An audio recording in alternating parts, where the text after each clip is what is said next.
बेटा last class में हम लोगों ने सेल मेम्ब्रेन वगैरह ये सारी चीज़ों के बारे में डिस्कस कर लिया था और किस चीज़ से बनती है ये सारी चीज़ें हम लोगों ने सेल मेम्ब्रेन तक की देखी थी, राइट। अब मुझे क्या करना है, सेल मेम्ब्रेन के पहले तो बाहर जाना है और फिर अंदर आना है।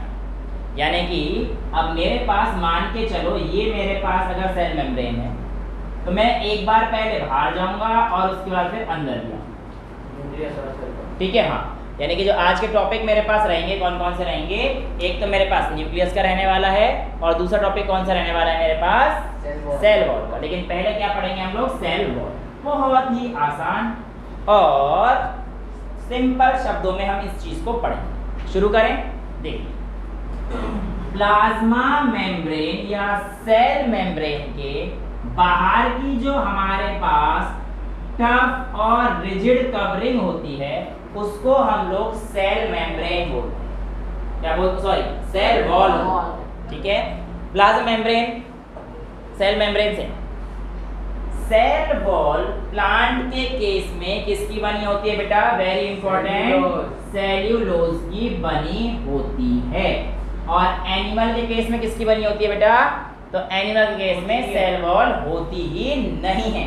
ध्यान सुनिएगा, एनिमल के केस में सेल वॉल होती ही नहीं है, ठीक है।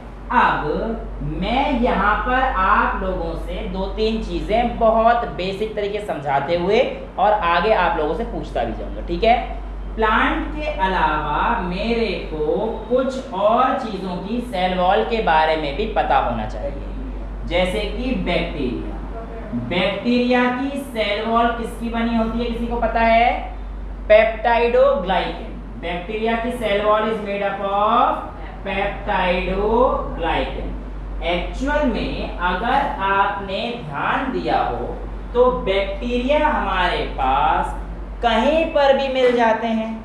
बहुत ज़्यादा हाई टेम्परेचर भी पाए जाते हैं बेटा, बहुत ज़्यादा लो टेम्परेचर भी ठीक ठाक मिल जाते हैं, बहुत ज़्यादा मार्शी कंडीशन हो वहाँ पर भी मिल जाते हैं, बहुत ज़्यादा सॉल्ट की कंडीशन है वहाँ पर भी मिल जाते हैं।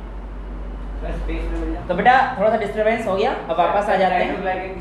हाँ, पेप्टाइडोग्लाइकेन किससे बनता है, ये मुझे सवाल पूछा है।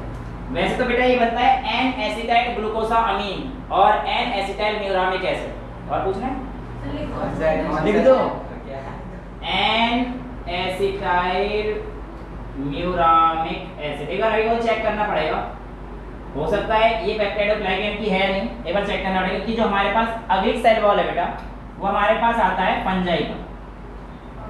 फंजाई की जो सेल वॉल होती है वो हमारे पास काइटिन की बनी होती है। किसकी बनी होती है, काइटिन की। मैं ये देख के बता दूंगा पेप्टाइडोग्लाइकेन किसका बना होता है, म्यूरामिक एसिड तो था सर, ये काइटिन की भी तो चिटिन है।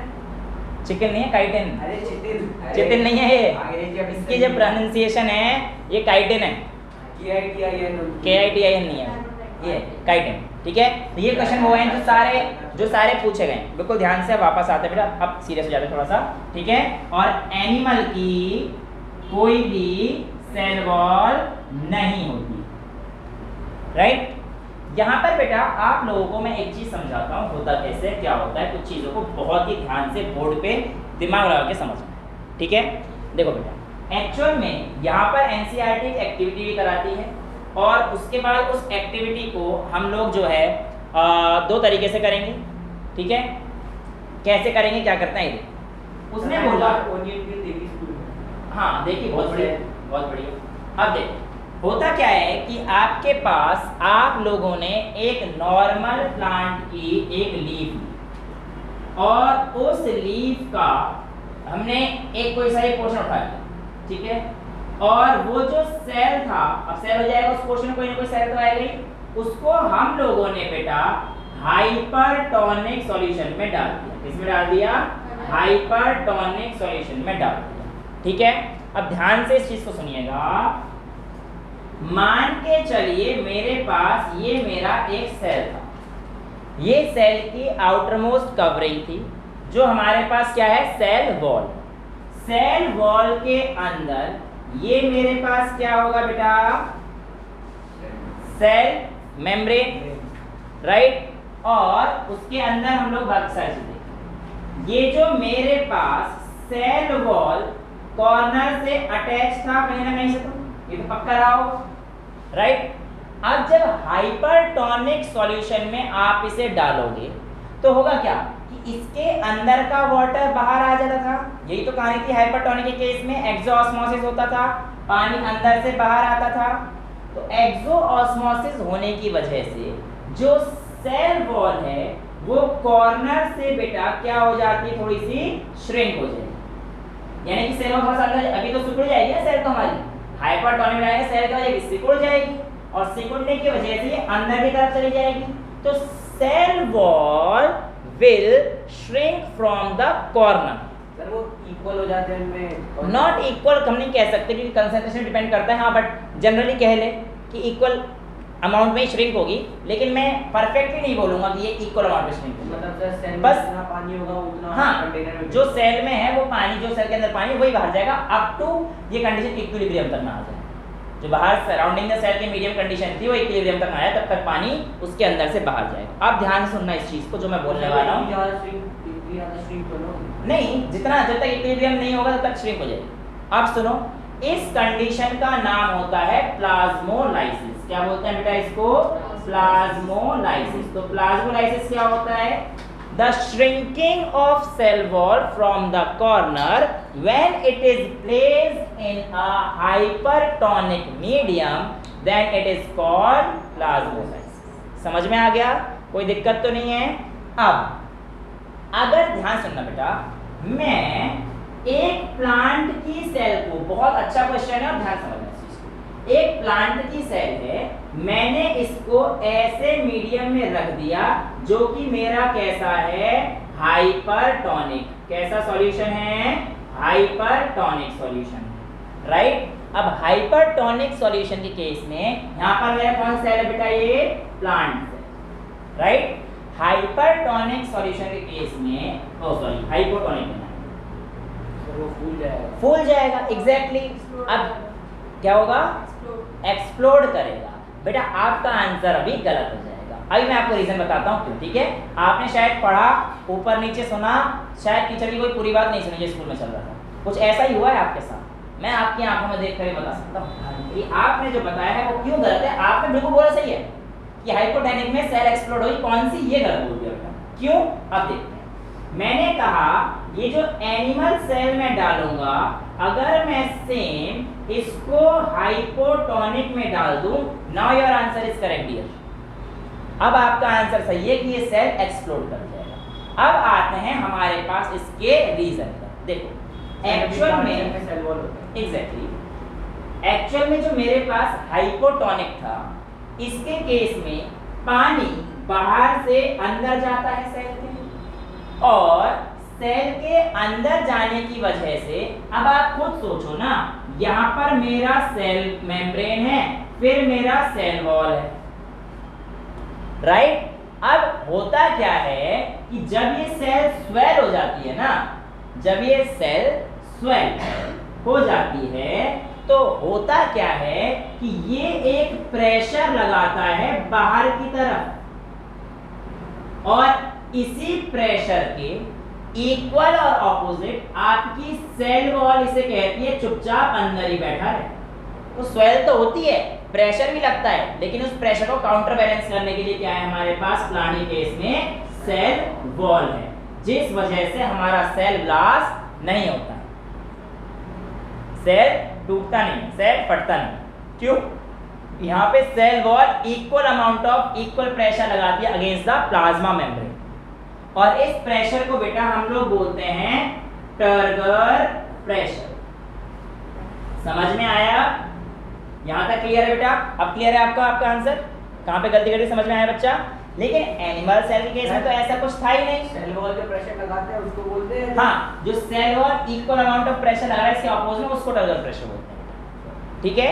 अब एनिमल सेल के केस में बाहर तो हाइपोटोनिक ही था, एग्जैक्टली तो ये फूलेगा, ये प्रेशर लगाएगा, ये तो बैलून वाला केस हो गया, फूलेगा फूलेगा बाहर। कोई कभी ध्यान सुनना इस चीज को, करके देख लेना आप लोग। एक बैलून को बॉटल के अंदर रख दो और उसको फुला लो, बैलून फूलेगा लेकिन फटेगा कभी भी नहीं, फटेगा नहीं, बिल्कुल नहीं फटेगा।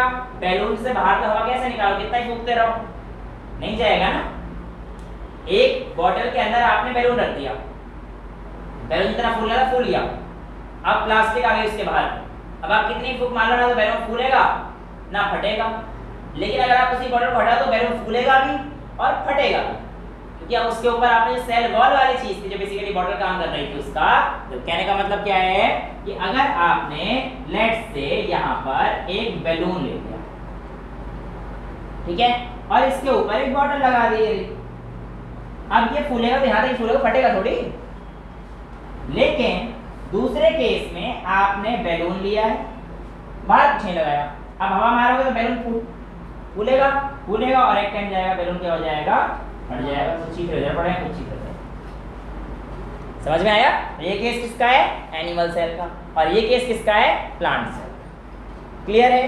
सारी चीजें क्लियर है हम लोगों को, कोई प्रॉब्लम तो नहीं है। अब इसने बोला ये जो प्लाज्मोलाइसिस था ये एक्चुअल में जब आपने नॉर्मल न्यूक्लियस का सेल देखा तब ये काम हुआ, लेकिन जब आपने इसकी सेल को बॉयल कर दिया, क्या कर दिया?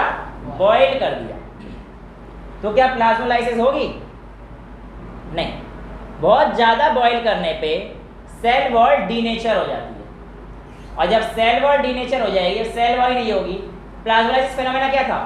सेल वॉल का कॉर्नर से श्रिंक होना, अवे फ्रॉम द सेल, इस सेल से कॉर्नर से श्रिंक हो जाना, उसी को तो प्लाज्मोलाइसिस कह रहे थे। जब सेल वॉल ही नहीं बची फिर किसका श्रिंक होगा? कुछ भी नहीं। तो प्लाज्मोलाइसिस वहाँ पर नहीं देखी जाएगी। जब हम लोग उसे बहुत हाई टेम्परेचर पे बॉईल कर देंगे तो उसे हम लोग वहाँ पर सेल वॉल नहीं देख पाएंगे। यहाँ तक चीज़ें क्लियर हैं? कोई दिक्कत तो नहीं है? आगे चल सकते हैं? यहाँ तक किसी बच्चे को कोई डाउट? सारे डाउट्स क्लियर है? ये जो है मैं देख के बता दूँगा, है ना। मैं बहुत ही पर्टिकुलरली बायो नहीं पढ़ाता हूँ, पता तो होगा ही आप लोगों को, है ना। 11th 12th मेन केमिस्ट्री या फिजिक्स है, पर फिर भी bio is very interesting one. इससे ये सब चीज़ें कहाँ, ठीक है, समझ में आता है? यहाँ तक कोई दिक्कत तो नहीं है? अगर फिर भी मेरे को कुछ पढ़ाना पड़ेगा तो मैं बॉटनी पढ़ाता हूँ, जूलॉजी तो वैसे भी नहीं पढ़ाता। तो तुम बड़े हो जाओगे ना, बायोलॉजी के 2 पार्ट हो जाएंगे। प्लांट की जितनी भी चीज़ें पढ़ेंगे वो हम लोग किस में जाते हैं? बॉटनी। और एनिमल्स के बारे में जितनी भी हम लोग चीज़ें पढ़ेंगे वो किसमें पढ़ेंगे हम लोग? अधिकतर जूलॉजी। तो यहाँ पे कोई बायो ले रहा है? यहाँ पे कोई बायो ले रहा है, वो तो आप देखो भी तो 9th में हो, और लेगा वो 10th में जाके पता पड़ेगा। इंटरेस्ट जग गया किसी का, कोई पीसीएम भी ले लेता है, कोई पीसीबी ले, बस पीसीएम लो, जो मर्जी बेटा बोलो, ह्यूमैनिटीज कॉमर्स, कभी भी किसी के प्रेशर में आकर अपना डिसीजन मत लो। तो मैंने सुना है कि आप कोई सा भी ले सकते हैं। हाँ, और एनईपी आने वाली है, उसमें हो सकता है कि आप geography, history, physics, chemistry, biology, ऐसे जो तुम्हारी मर्जी है 5 सब्जेक्ट ले सकते हो, कोई सा भी ऐसा हो सकता है। बट अभी प्रॉपर वो नहीं हुआ है कि भैया ऐसा होगा ही या नहीं, ऐसा कुछ सिचुएशन है नहीं। अच्छा, अब आगे अगला टॉपिक मेरे हिसाब से न्यूक्लियस है, ठीक है। न्यूक्लियस हमारे पास जिस तरीके से हमारी सारी बॉडी का कंट्रोल कौन कर रहा है? ब्रेन कंट्रोलिंग सेंटर है। इसी तरीके से सेल के पास भी एक कंट्रोलिंग सेंटर होता है, और उस कंट्रोलिंग सेंटर का नाम क्या होता है? न्यूक्लियस।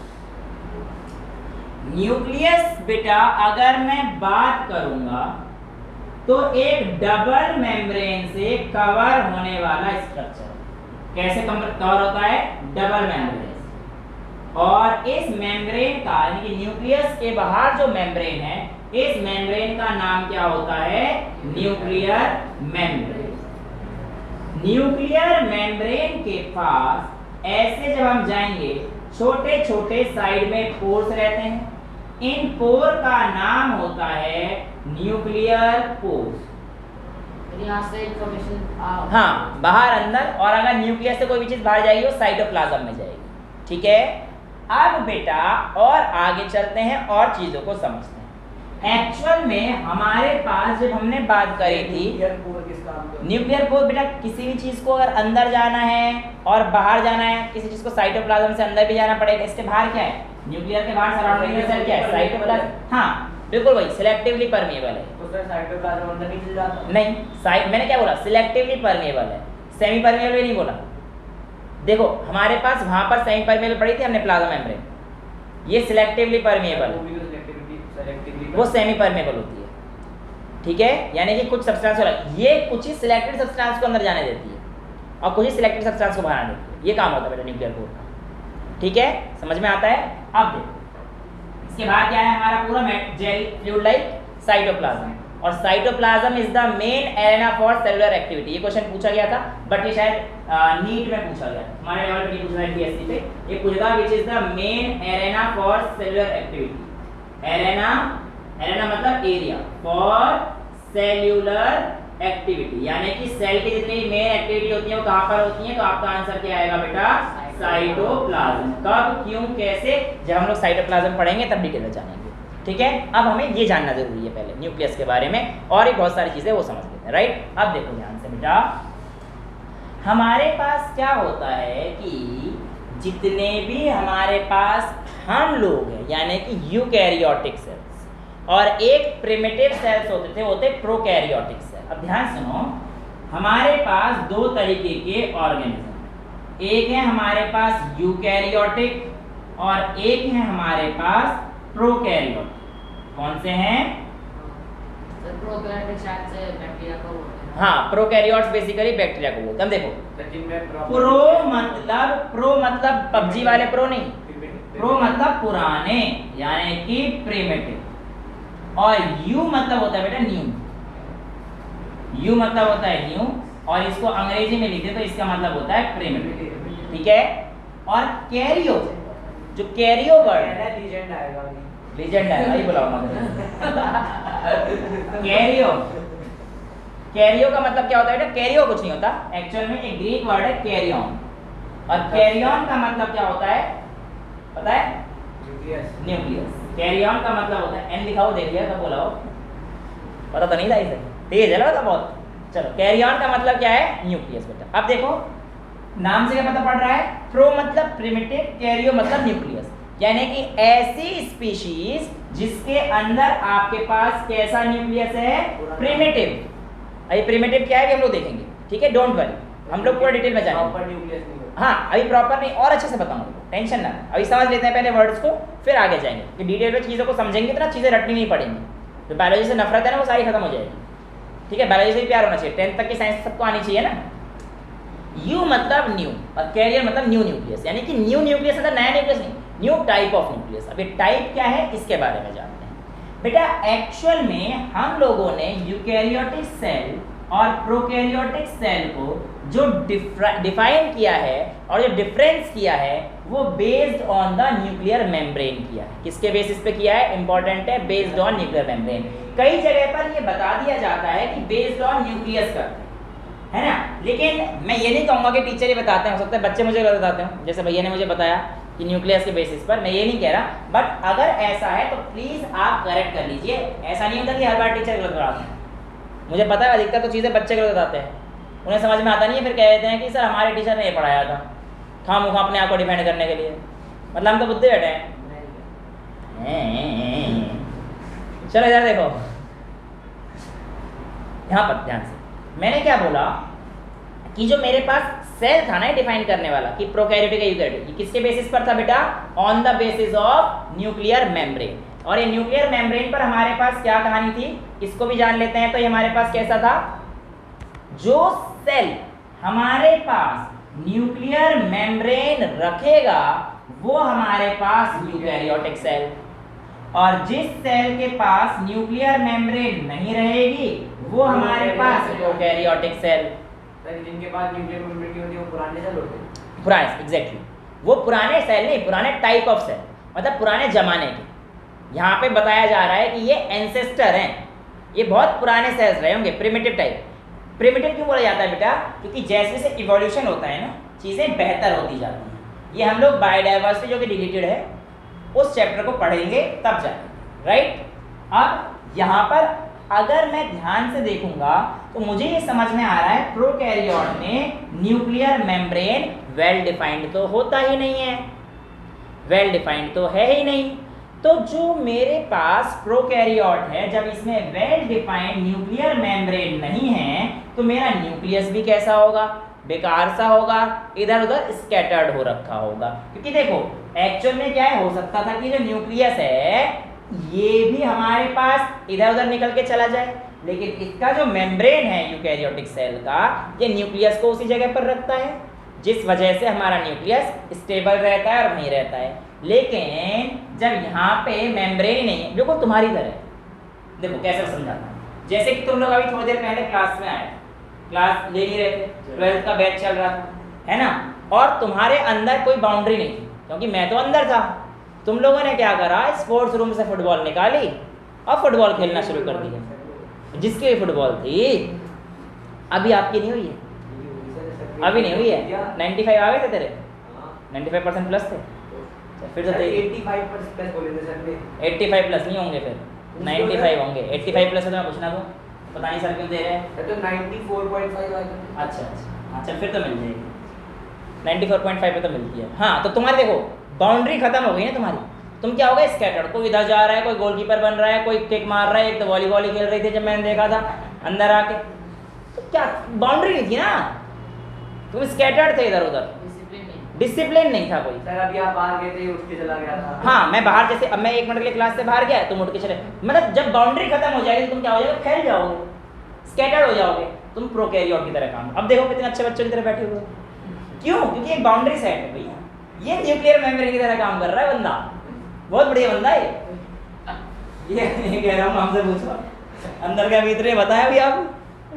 तो मैं तुम्हारे न्यूक्लियर मेम्ब्रेन और तुम तो अंदर हो। लेकिन ध्यान से सुनो, अगर ये गलती से बाहर चला जाए बंदा, डिसिप्लिन की ऐसी की तैसी, ये तो यहाँ पे क्या हो रहा है, न्यूक्लियस स्कैटर्ड हो जाता है। क्या हो जाता है? न्यूक्लियस स्कैटर्ड हो जाता है। तो मतलब वो गोला नहीं रहता। हाँ वो स्कैटर्ड होता है, बेकार से पड़ा रहता है दोनों। और ऐसे इरेगुलर शेप सर तो उस सेल के हम लोग न्यूक्लियस होते हैं। न्यूक्लियोइड लेयर तो कुछ आएगी नहीं, क्या लेयर तो कुछ आएगी नहीं, अब कवरिंग तो खत्म हो गई ना बेटा न्यूक्लियर मेम्ब्रेन सर की। न्यूक्लियस होते हैं उसके, फिर वो अलग-अलग नहीं है, स्कैटर्ड है, उसको हम लोग न्यूक्लियस बोलते ही नहीं। ऐसे जो हमारे पास वेल डिफाइंड कैरेक्टर नहीं होता है, स्कैटर्ड कैरेक्टर रहता है, उसमें क्या बोलते हैं, न्यूक्लियोइड। तो प्रोकैरियोटिक सेल के अंदर न्यूक्लियस नहीं होता है, nucleus is scattered here and there and that particular zone is called nucleoid. Sir जब न्यूक्लियस वो स्कैटर्ड होकर न्यूक्लियर बन जाता है, बनता नहीं है, जो प्रोकैरियोटिक सेल्स हैं उनके पास न्यूक्लियोइड होता है, तो वो स्कैटर। अब आप जो कह रहे हो उस हिसाब से बेटा ये भी हो सकता है कि सर यूकैरियोटिक सेल के अंदर न्यूक्लियस है, ये स्कैटर बाउंड्री खत्म कर दी, स्कैटरों में न्यूक्लियोइड बन जाएगा, नहीं ऐसा नहीं होता। वो प्रोकैरियोटिक का कैरेक्टरिस्टिक फीचर है कि उनके अंदर न्यूक्लियस के ऊपर न्यूक्लियर मेम्ब्रेन नहीं रहती है, जिस वजह से आपका न्यूक्लियस स्कैटर्ड होता है और वो न्यूक्लियर, हाँ nucleus is a part of cytoplasm. Exactly nucleus को हम लोग यहाँ पे तो सब कुछ है ही ना मेम्ब्रेन, तो nucleus is scattered in the cytoplasm, ये भी बोल सकते हो आप, बिल्कुल बोल सकते हो, इसमें कोई दिक्कत नहीं। राइट, यहाँ तक चीज़ें क्लियर हैं। प्रोकैरियोट में यही होता है, पढ़ा है ना प्रोकैरियोट्स, बैक्टीरिया, हाँ बैक्टीरिया सेल वगैरह ये सब चीज़ें हम लोगों ने पढ़ रखी है। राइट, और बाकी डिटेल में चले जाएंगे, कोई दिक्कत वाली बात नहीं। यहाँ तक चीज़ें क्लियर हैं, यहाँ तो कोई प्रॉब्लम नहीं है। अब हमारे पास यूकैरियोट की तरफ चलें। यूकैरियोट्स में थोड़ा सा स्टडी भी हम लोगों को करना पड़ता है। सबसे छोटा वो कौन होता है, माइक्रो ऑर्गेनिज्म? सबसे छोटा माइक्रो ऑर्गेनिज्म अमीबा। अमीबा नहीं है बेटा, माइकोप्लाज्मा आता है। सबसे छोटा अगर आप मेरे से पूछोगे तो वो आता है माइकोप्लाज्मा। सर तो यूनिसेलुलर होता है या मल्टी? यूनि है बेटा, सबसे छोटा। मल्टी होगा तो कैसे सबसे छोटा हो जाएगा, खुद सोचो। बैक्टीरिया नहीं नहीं नहीं, ये अलग ही है। ये हमारे पास है माइकोप्लाज्मा, ना बैक्टीरिया ना वायरस, इनको हम लोग बोलते हैं PPLO। एक तो ऐसे ऐसे सवाल पूछता है ना ये मेरे से, मेरे को ही सोचना पड़ जाता है क्या होता हूँ मैं इससे, अच्छा लगता है मुझे। लेकिन अगर हाँ कुछ ऐसा होगा तो आई विल डेफिनेटली से कि बेटा मुझे नहीं आता, मैं कल देख के बताऊंगा, अभी तो मुझे याद था।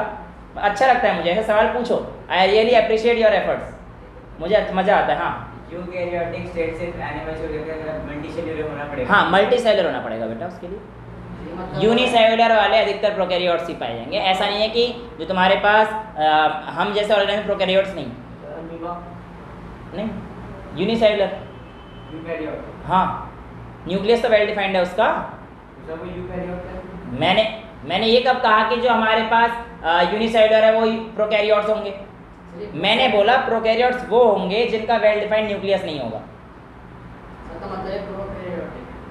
हाँ ये प्रोकैरियोट इसमें आएगा ही नहीं, ये कैटेगरी है ही ना बैक्टीरिया उसकी, ये कैटेगरी अलग है बेटा, जैसे वायरस की कैटेगरी अलग है।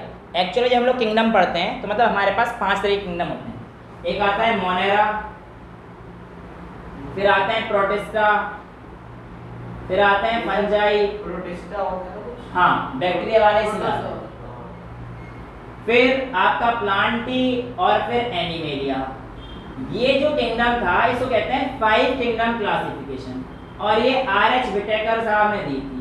और आर.एच. विटेकर साहब के साथ हमारे पास जो वायरस वगैरह हैं वो आते ही नहीं है ना इसमें, वायरस इसमें भी नहीं है। ऐसे ये पीपीएलओ भी हैं, ये अलग हैं, इनको रख ही नहीं पाएंगे कि वायरस को क्यों नहीं रख पाए थे बेटा।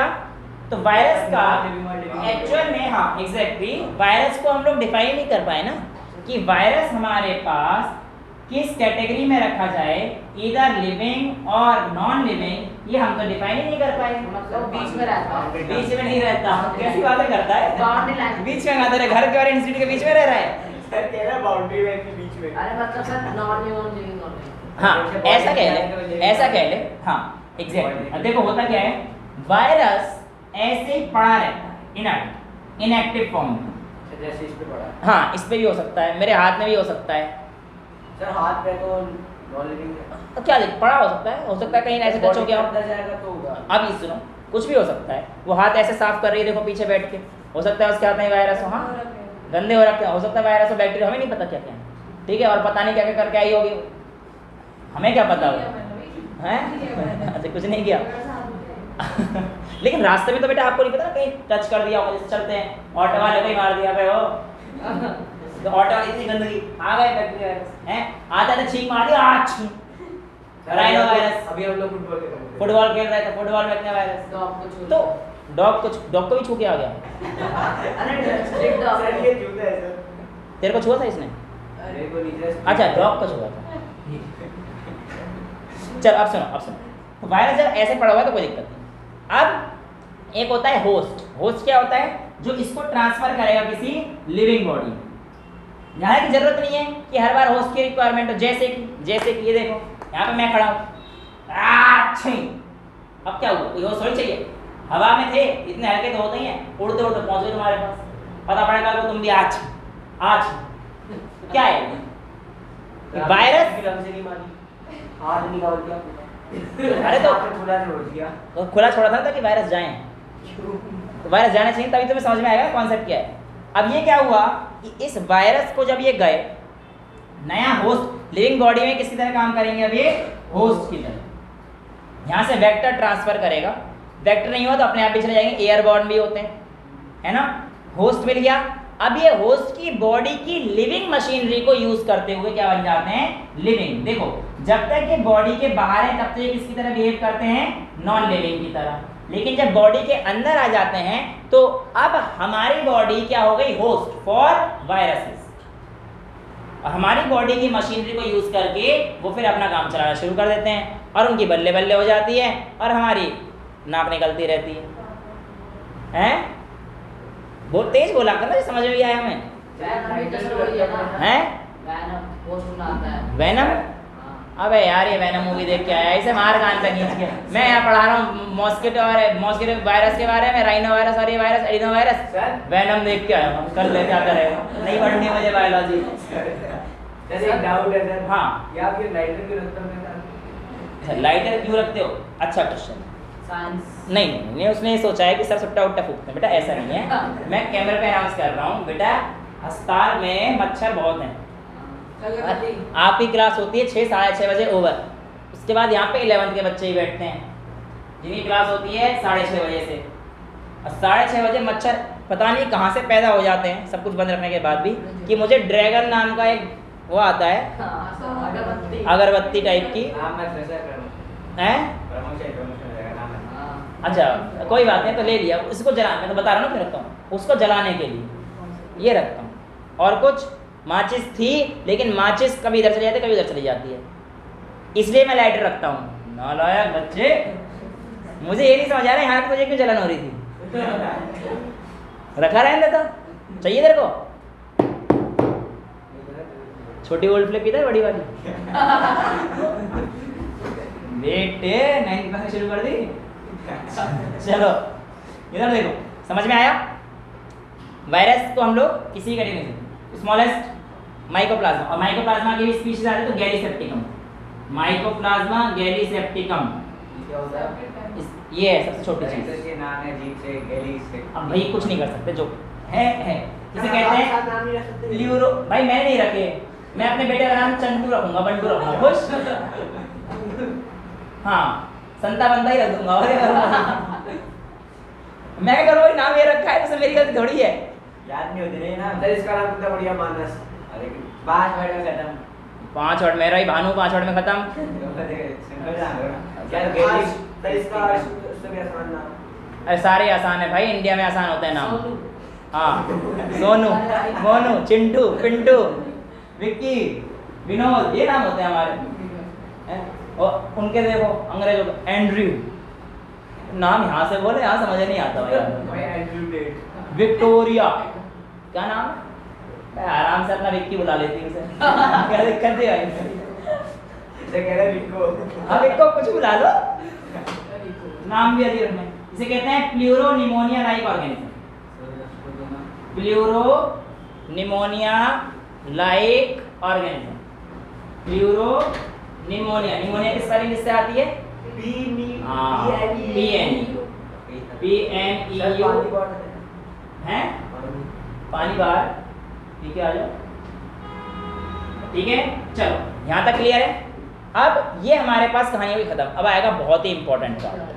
ठीक है, हम लोग पहुंच चुके थे न्यूक्लियस तक। हम लोग कहाँ तक पहुंच चुके थे?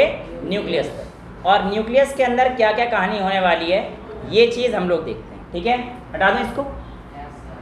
काश वो डस्टर ले जाने से पहले मैं मिटा देता इसे, क्योंकि एक ही बार समझाना। चलो कोई बात नहीं है। न्यूक्लियस के अंदर डीएनए होता है ना। हाँ बेटा वही समझाने वाला। न्यूक्लियोइड के अंदर ये तो डीएनए नहीं, न्यूक्लियोइड के अंदर एक्चुअल में हाँ होता तो है, डीएनए सब में होता है। एक्चुअल में वो हमारे पास क्या होता है, डीएनए की कॉइलिंग होती है। हमारे बॉडी में इतना डीएनए है कि अगर डीएनए खुल जाए ना, अगर डीएनए जितना कॉइल है हमारे पास अगर खुल जाए तो आप डीएनए का एक एंड यहाँ पे पकड़ लेना और डीएनए लेते लेते जाओगे तो आप चांद तक पहुँच जाओगे, मून तक पहुँच सकते हो। लेकिन ऐसा क्यों होता है? तो वो कॉइलिंग होती है। अब जो डीएनए प्रोकैरियोट्स में भी होता है, यूकैरियोट्स में भी होता है। क्रोमोसोम्स तो 3 होते हैं ना, 46। हाँ पढ़ा रहा हूँ बेटे, सब पढ़ा रहा हूँ, सब पढ़ा रहा हूँ। डीएनए किसमें आता है? पढ़ा रहा हूँ। 2 मिनट दे बस मुझे, 2 मिनट सुनो। हमारे पास ये हमारे पास हमारे सेल के अंदर हमारा न्यूक्लियस, राइट? इस न्यूक्लियस को मैं इधर लेके आ रहा हूँ। न्यूक्लियस के अंदर हमारे पास एक थ्रेड लाइक स्ट्रक्चर होता है जिसे हम लोग बोलते हैं क्रोमैटिन। क्रोमैटिन में हमारे पास जब सेल डिवाइड होना शुरू होता है, हाँ, तो हमारे पास उसमें क्रोमोसोम्स में स्प्लिट हो जाता है। तो क्रोमैटिन कंडेंस हो जाता है टू फॉर्म क्रोमोसोम्स। और ये कब होगा? जब सेल डिवाइड हो रहा हो। ठीक है, और जब सेल डिवाइड होगा, अभी हम लोग माइटोसिस मियोसिस पढ़ेंगे, उसमें थोड़ा सा डिवीजन के बारे में जानेंगे। सेल डिवाइड मतलब क्या? 1 से 2 न्यूक्लियस से डिवाइड करता है बेसिकली बेटा। एसेक्सुअल रिप्रोडक्शन होता है। कौन सा? ये हाँ तो क्या हो गया, न्यू सेल जैसे भी डिवाइड कर सकता है, माइटोटिकली भी मियोटिकली भी, और ऐसा कंपलसरी नहीं है कि ये सिर्फ एसेक्सुअल में होता हो। माइटोसिस मियोसिस तो सेक्सुअल रिप्रोडक्शन में भी हो सकती है बेटा। वो माइटोसिस मियोसिस आगे वाला टॉपिक है, इसके भी रुक जाओ थोड़ी देर, है थोड़ी देर नहीं, 1-2 लेक्चर रुकना पड़ेगा। वेल हमारे पास क्रोमोसोम्स है। अब इस क्रोमोसोम्स के अंदर क्या होते हैं? हमारे पास जीन्स। क्या होते हैं? सर ये कैसा नाम है? जीन्स तो हम भी पहनते हैं। अरे वो वाली जीन्स नहीं, GENES। फिर भी सर प्रोनाउंसिएशन से अब सुनो, तो 46 होते हैं ना। बता रहा हूँ मेरे लाल, रुक तो जा। हमारी बॉडी में टोटल क्रोमोसोम्स 46 होते हैं। ध्यान सुनिए, 23 के पेयर्स होते हैं। मैं 5 मिनट बोल लूँ, उसके तुम्हारे जो डाउट्स हैं सारे पूछना, टेंशन नहीं लेने का। ठीक है, टेंशन ना लो, पक्का जो पूछना है पूछ लो, मना नहीं है, मना किया आज तक नहीं। फिर क्या होता है, टूट जाता है, फिर क्लास लंबी खींच रही है बेकार। तुम आराम से पूछ लो। अब सुन ध्यान से, 23 में से जो हमारे पास ह्यूमन के मेल हैं और फीमेल हैं, इनके क्रोमोसोम्स हमारे पास 22 तो सेम होते हैं। तो 22 जो सेम पेयर ऑफ क्रोमोसोम्स होते हैं ह्यूमन बॉडी के मेल और फीमेल में, उनको हम लोग बोलते हैं बेटा ऑटोसोम्स। क्या बोलते हैं? ऑटोसोम्स। और जो एक पेयर रह गया उस एक पेयर को कहते हैं हम लोग सेक्स क्रोमोसोम। नहीं तो पिछली मैच में पढ़ा था। यानी कि हमारे पास सेक्स क्रोमोसोम डिफाइन करता है कि वो मेल है या फीमेल है। कैसे, आइए देखते हैं। सर एक्स एग्जैक्टली मेल के अंदर हमारे पास एक्स वाई होता है और फीमेल के अंदर एक्स एक्स होता है। अब अगर मान के चलो ये मेल है और ये फीमेल है, अब जैसे जैसे हम लोग बड़े होंगे तो हमारे पास एक फेज आएगा जिससे हम लोग रिप्रोड्यूस करेंगे। अभी नहीं आया है लेकिन आएगा तो सही, मेरा आने वाला है, पुनीत सर का आ चुका है ना, पता पड़ गया होगा, है ना। उनको बहुत अच्छी बेबी गर्ल हुई है, हेल्दी। तो सर लेके है हैं? लेके है अभी तो बहुत छोटी है बेटा, 1 महीना ही हुआ है ना। तो अब सुनो ध्यान से, कहने का मतलब क्या है, एक ना एक फेज तो आएगा, रिप्रोड्यूस होगा। तो रिप्रोड्यूस होते वक्त मेरे अंदर जो गैमीट है वो कौन से हैं, ये वाले। और जो मिसेस अधिकारी आएंगी उनके अंदर गैमीट ये होंगे। अगर मेरा एक्स गैमीट उनके एक्स गैमीट से मिलता है तो मेरे घर एक डॉटर आई जो कि मैं प्रेफर करूंगा, ठीक है। अगर मेरा वाई गैमीट उनके एक्स से मिलेगा, अब जो आगे वो ठीक ही है पर चाहता हूँ लड़की है, रीजन है लड़का तो मेरे ऐसा निकलेगा, है ना। ऐसी बात नहीं, नालायक कहने का मतलब है थोड़ा हरामी टाइप तो है ही ना। बेचारी बेटियां घर को एक तो चहल पहल रहती है ना, और फिर उनकी सुनते भी थोड़ी ज़्यादा है, मुझे अच्छा लगता है पर्सनली।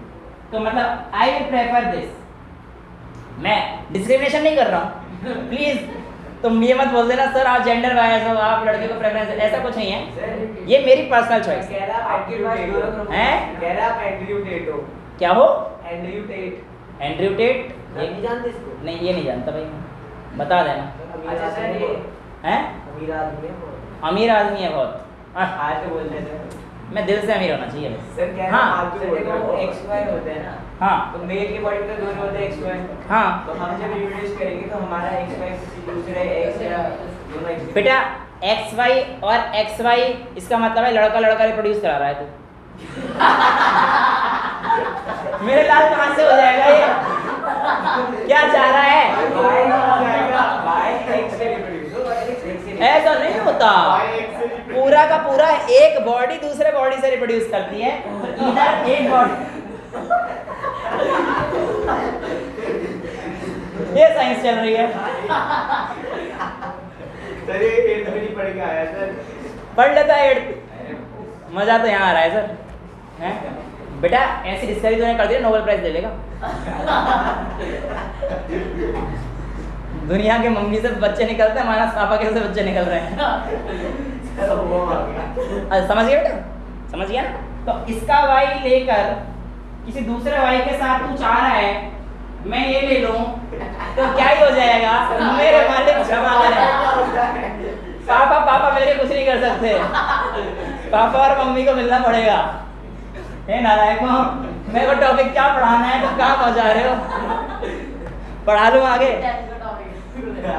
चलो समझ में आ गया, फिर कोई दिक्कत नहीं है, पूरा क्लियर है, मजे आने चाहिए, समझ में आना चाहिए। तो ये सारा खेल सेक्स क्रोमोसोम का है, ठीक है। सो ऐसे 4 पेयर बनेंगे बेटा, 2 XY के और 2 XX के, ठीक है। तो जैसे ये हो गया, ये बाकी XXY हो गया तो बेटा हाँ, अगर XXY हो जाता है तो ऐसे केस में हमारे पास इसको बोलेंगे कि फीमेल कैरेक्टर ज़्यादा है, तो ऐसे मेल पाया जाता है, ये पाया जाता है, ये सेक्स क्रोमोसोम, इसको कहते हैं क्रोमोसोमल डिसऑर्डर। तेरे को इतनी बातें पता है तो दिमाग से बनाता रहता है, इतना का टेस्ट ले रहा होता है। ऐसे ये ना एक्चुअली क्रोमोसोम्स के अंदर डिसऑर्डर आ गए, देखो 23 पेयर तो नॉर्मल थे, सर आप क्या बोल रहे हो, दोबारा बोलो। 22 तो नॉर्मल पेयर थे। नहीं मेरे को क्या बोल रहे थे, तेरे को दिमाग में ऐसे डाउट आते हैं, तेरे को पता होता है तो मेरा टेस्ट ले रहा होता है, और डाउट आते हैं। फिर तो ठीक है। वैसे 9th क्लास के बच्चों को इतनी चीज़ें नहीं पता होती हैं जनरल, ऐसा नहीं है कि नहीं पता हो, बट फिर भी देखो बहुत अच्छी बात है आपके डाउट है। देखो 20 तो हमारे पास नॉर्मल होते हैं और एक पेयर सेक्स क्रोमोसोम्स का होता है, 22 नॉर्मल का मतलब 44 हो गए, और एक पेयर नॉर्मल होता तो XY होता, बट यहाँ पर एक एक्स्ट्रा X आ गया, यहाँ पर एक एक्स्ट्रा X आ गया, और जो XX वाला कैरेक्टर था ये किसका था, फीमेल का था ना। तो जो ऐसे मेल होंगे जिनमें एक्स्ट्रा X होगा, वो कुछ लड़के लड़कियों की तरह हरकतें करते हुए आपने देखे होंगे, तो एक्चुअल में उनका क्या होता है, जो निप्पल से थोड़े बड़े हो जाते हैं, मेमोरी ग्लैंड बड़े हो, जो कि फीमेल का कैरेक्टरिस्टिक है, क्योंकि they need to feed the young ones, nourish the young ones, उसके लिए मेमोरी ग्लैंड दिया जाता है। लेकिन ऐसी फीमेल की क्या होगी, जो ऐसे मेल होंगे इनके थोड़े से ब्रेस्ट बड़े हो जाएंगे, उसे कहते हैं गायनेकोमास्टिया, जो एनलार्जमेंट। अब तूने पूछ लिया है तो पूरी नॉलेज दिया, गायनेकोमास्टिया। और ऐसे लड़कों की आवाज कैसी होगी, हाँ तुम क्या कर रही हो सब कुछ ठीक है। अगर ये रिप्रोड्यूस करेंगे तो क्या होगा? फिर तो चलती जाएगी, कौन सी स्पीच जाएगी, क्या जाएगी, उससे कोई दिक्कत नहीं। और हाँ, एक मिनट रुक जाओ, उसमें सही वो चीज बोली सर, ये रिप्रोड्यूस क्या करेंगे, जनरली इनकी फर्टिलिटी भी बेटा कम होती है, जनरली इनकी फर्टिलिटी कम होती है, कई बार तो स्टेराइल ही बन जाता है, स्टेराइल मतलब जो रिप्रोड्यूस नहीं कर सकते, कई बार तो ऐसे ही बन, जनरली इनकी फर्टिलिटी क्या होती है, कम हो जाती है। ठीक है, आगे चल ले मालिक। हैं ट्विंस कैसे होते हैं? Monozygotic dizygotic 2 types of twins हैं, क्लास 10th में पूरा रिप्रोडक्शन है, वहां पूछ लियो मेरे लाल। आईवीएफ से तो होता है। ठीक है, आईवीएफ से भी होता है, तेरा वही हालत आ जाएगी ढंग से। अरे सर आईवीएफ तब कराते हैं जब पापा या मम्मी किसी को दिक्कत हो। मैंने पर्सनल कमेंट नहीं करा कि तेरे को जरूरत पड़ेगी, मेरी हालत देख के लग रही है। चश्मे का पावर कितना है तेरा? -7 तो चश्मे का पावर है, तेरी आंखें खराब हैं, फुटबॉल में कीपिंग करता रहता है, गोल रोकता नहीं, तेरे हाथ पैर खराब है, पराठे तो इतने खा रहा है, तेरी तोंद बाहर निकली हुई है। अरे सर अब नहीं कहा था मैं कुछ भी। अब नहीं गा रहा मैं कुछ भी। अब बाकी देख उसने कान में बोल दिया, उससे मैं समझ गया क्या होता है, पर मैं नहीं बोल सकता अभी। अच्छा वापस आ जाओ, वापस बड़ा मजा आ रहा है तुम्हें पढ़ने में, पढ़ भी लो, सुन लो। ये सारी कहानी डिसऑर्डर्स की होगी। इस डिसऑर्डर को कहता है टर्नर सिंड्रोम। टर्नर सिंड्रोम, पता नहीं क्या नाम है, इसने पूछ लिया, ऐसी चीजें क्यों पूछता है। चलो वापस अब हमारे पास आता है न्यूक्लियस के अंदर, है ना, क्रोमोसोम्स थे, क्रोमोसोम्स के अंदर जीन्स हैं। अब ये जो जीन्स हैं बेटा, एक्चुअल में ये ट्रांसफर होती हैं from one generation to another.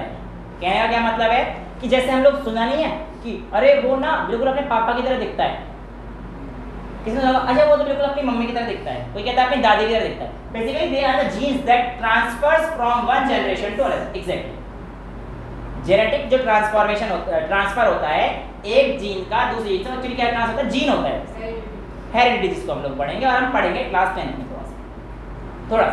तो ये जीन्स ट्रांसफर होते हैं, तो जो हम लोग कहते हैं ना कि यार उसकी शक्ल देख के बिल्कुल मम्मी से मिल रही है, उधर पापा से मिल रही है, आपको देख के लोग क्या कहते हैं? मेरे को कहते हैं कि मम्मी से मिल रही है ना। हाँ यहाँ तो ठीक है कि कोई कह दे कि भाई वो देखियो उसकी चेहरा तो मम्मी से मिल रहा है, पापा से मिल रहा है, ठीक है, पर कोई कह दे वो देखियो उसका चेहरा तो पड़ोसी से मिल रहा है। तो बेसिकली फिर जीन में थोड़ी सी कहीं ना कहीं गड़बड़ हुई है, समझ रहे हो ना। हाँ तो समझ दिक्कत यहाँ हो सकती है। ये बात आपने क्या? ये बात आपने बोली है। अरे मैं सिखा रहा हूँ, तो मतलब दिक्कतें हो सकती हैं।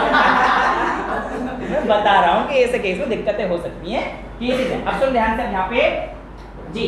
अब एक्चुअल में ऐसा क्या होता है इस क्रोमोसोम्स के अंदर, जो एक जनरेशन दूसरी जनरेशन पे आता है, तो बेटा होता है डीएनए। क्या जाता है बेसिकली? डीएनए। डीएनए ट्रांसफर होता है बेसिकली। इसकी फुल फॉर्म क्या है? Deoxy ribo nucleic acid. Deoxy ribo nucleic, भाई डीएनए तो उसमें भी आता है, जी न्यूज़ पे। हां वो वाला डीएनए डेली जो चौधरी साहब करते हैं, ऐसा वो थोड़ा गया। सुधीर चौधरी, अब आज तक पे आ गए। चलिए डीएनए सुनो, आप सुनो।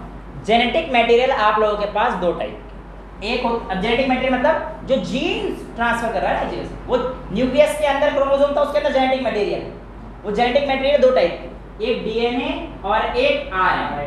बेटा एक्चुअल में क्या होता है, नहीं राइबोसोम नहीं है, सुनो। एक्चुअल में क्या होता है, जो आरएनए और डीएनए, जब हम इसका स्ट्रक्चर बड़ी क्लास में पढ़ेंगे तो हम लोग जानेंगे कि इसमें और इसमें सिर्फ एक और एक ऑक्सीजन का फर्क है। और ऑक्सीजन जब हम लोग डीएनए में से एक ऑक्सीजन हटा देंगे तो यानी कि डीऑक्सी। आरएनए ह्यूमन पे होता है।